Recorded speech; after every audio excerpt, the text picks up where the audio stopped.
Hi అండి. చెప్పాను కదా! హెల్త్ బాలేదని ఇంట్లోనే ఉంటున్నానని చెప్పాను కదా మీకు. ఇదొచ్చేసి సెకండ్ వీడియో అండి. ఏంటంటే నేను యాక్చువల్‌గా నేను మా పుట్టింటికి వెళ్ళడం లేదు. ఎందుకంటే మా మదర్ చనిపోయారు. చనిపోయినప్పటి నుంచి నేను నా పుట్టింటికి వెళ్ళటం లేదండి. కారణం ఏంటంటే ఆహ్, మా ఫాదర్ ఉన్నారు. మా ఫాదర్‌కి నేనంటే చాలా ప్రాణం. చిన్నప్పటి నుంచి చాలా గారంగా పెంచారు నన్ను. కాదంటే నాకు ఇప్పుడు బాధెందుకొస్తదంటే, అంత ప్రాణంగా పెంచిన కూతురిని పెళ్ళయ్యాక దూరం పెట్టేస్తారండి.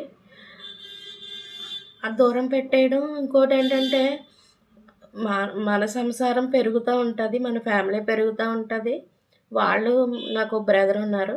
ఆయనకి నేనే అమ్మాయిని చూసి పెళ్లి చేశానండి.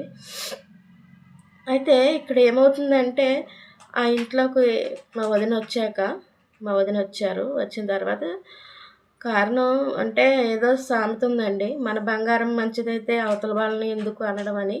అలాగా మా అన్నయ్య కరెక్ట్ కాదు నాకు. కారణం ఏంటంటే నన్ను చూస్తారు అని అంటాడు ఎంతసేపుని. ఒక ఆడపిల్లని ఒక ఇంట్లో గారంగా ఎందుకు పెంచుతారండి?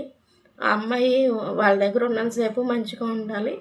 వేరే ఇంటికెళ్ళాక ఎలా ఉంటదో అని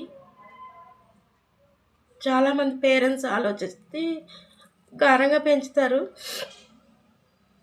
తనేమనుకుంటాడంటే నన్ను కరెక్ట్‌గా చూడలేదు. నన్ను చూడలేదు. దాన్ని చూసారు అంటాడు. నిజం చెప్పనా అండి? తల్లిదండ్రులు చూసేదల్లా ఆడపిల్ల వేరే ఇంటికెళ్ళిపోతదని మాత్రమే చూస్తారండి. అలా అంటే అక్కడికెళ్ళాక ఎలా ఉంటదో ఏంటో.